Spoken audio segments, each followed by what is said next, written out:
comprendre, c'est que ce qu'on fait comme expérience en ligne a des effets réels sur nous. Le métavers, c'est un monde en ligne dans lequel on navigue avec un avatar qui est un personnage qui nous représente au fur et à mesure des expériences qu'on va faire dans le monde, soit qu'on va acquérir des items ou on va acheter des items dépendant du modèle qu'il y a dans les métavers. C'est pas très complexe au départ, surtout si on connaît un petit peu les jeux vidéo. Ben, les jeux vidéo, c'est des métavers en général. Le monde peut être fictionnel ou réaliste.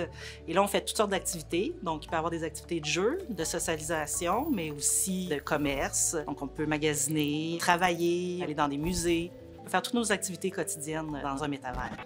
Pour bien connaître les rapports qu'on peut développer avec un avatar, on s'attache à notre avatar. C'est notre personnage, il nous représente, il est une partie de nous. Il y a une construction identitaire qui s'opère. Et puis, à un moment donné, on en vient à l'oublier, puis on vit des expériences avec ce mode-là d'interaction avec le monde. Une des erreurs qu'on a faites, je crois, dans les années 2000, c'est l'utilisation du mot virtuel. En utilisant le mot virtuel, c'est comme si c'était moins réel. Ce qui est moins réel est moins vrai, donc c'est un peu faux, ce qu'on vivait dans les mondes en ligne. Et en utilisant ça, on a dévalorisé les expériences et on n'a pas pris la pleine conscience des effets très réels de ce qui se vit en ligne. Donc, si vous êtes fâché, vous êtes vraiment fâché, puis si vous avez des belles expériences, vous développez des amitiés, ce sont de réelles amitiés. Ce qui a fait que, par exemple, on a dévalorisé des expériences négatives en disant, ben non, c'est juste en ligne. Donc, des enfants qui pouvaient se faire harceler sur le web, on lui répondait, ben c'est pas dans la cour d'école, donc c'est pas notre problème, c'est juste en ligne, c'est pas pour vrai, alors que les enfants étaient réellement affectés. C'était pas virtuel du tout pour eux. Et c'est là qu'il faut bien prendre la mesure des expériences qu'on fait.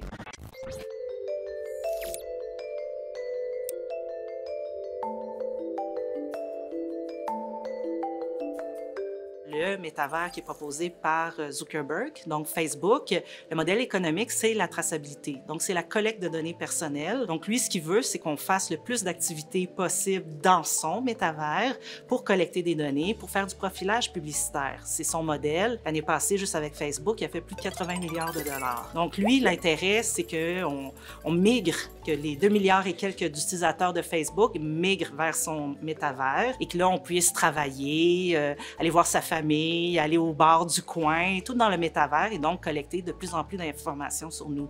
Et ça, c'est extrêmement dangereux parce qu'il y a vraiment de la manipulation. Donc, la publicité fonctionne. Il y a moyen de tracer des profils psychologiques des individus, de savoir quand ils vont être propices à acheter. Mais si on peut manipuler la consommation, on peut aussi manipuler les idées politiques. Et là, c'est là où ça ébranle la démocratie. En ce moment, il y a une course au métavers parce qu'évidemment, on ne sera pas dans 10 métavers. On va probablement s'investir dans un, peut-être dans 2 métavers. L'idée de Zuckerberg, c'est ça, c'est d'être le métavers, de nous faire migrer et de conserver son modèle économique. Mais il y a d'autres joueurs qui sont dans la course, dont Microsoft, dont Sony, etc. Dans le monde du jeu vidéo, c'est pas nécessairement ce modèle économique-là basé sur la traçabilité qui est utilisé. Il y a par exemple les microtransactions.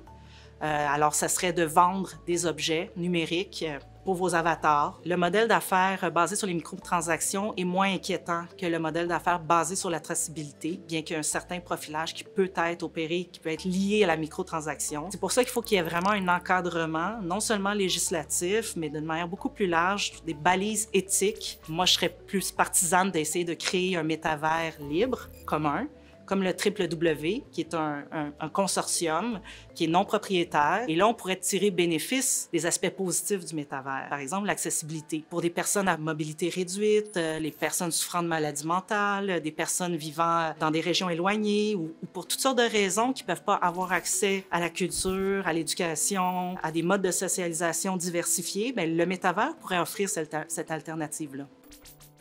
Je pense que l'université aurait intérêt à ouvrir éventuellement un pignon sur rue, une bâtisse dans un métavers, le métavers qui sera le principal, pour diverses raisons. Avoir toutes sortes de moyens de démocratiser l'enseignement, l'accès à l'éducation supérieure. Et alors, pourquoi pas?